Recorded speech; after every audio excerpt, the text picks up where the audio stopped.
در ناحیه به نام میر سعید علی حمدانی بخشیده به 110 سالگی شاعر خلقی تاجیکستان قهرمان تاجیکستان میرزا ترسونزاده همایش دانه از اکسیای حزبی تاجیکانه میپوشیم شروع گردید.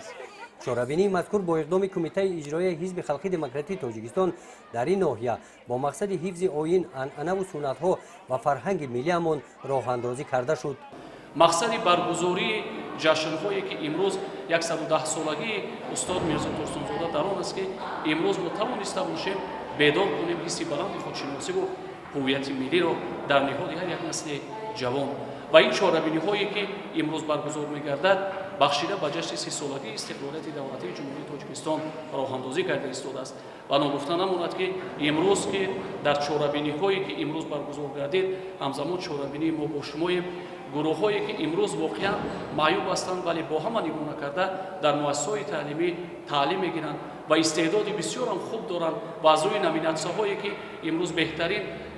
نوازنده و بهترین قرائت شعر و بهترین ترانه را ایجاد کردن ما اطمینان باوری داریم که از جانب کمیته اجرایی مرکزی حزب خلقی دموکراتیک تاجیکستان امروز اون نفرانی که در اینجا سزاوار باوری و اعتماد و سزاوار همین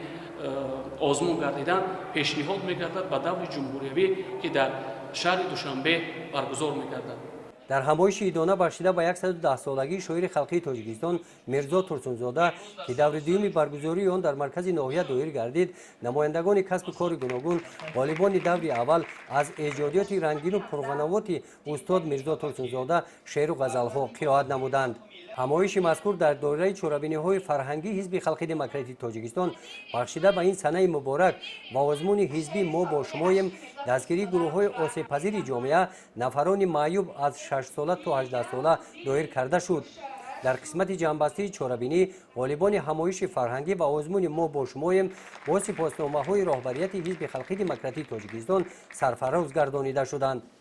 گزارش خواجه نظری خدای نظر ظهورов از ناحیه به نام میر سعید علی حمدانی برای برنامه اطلاعاتی نوید.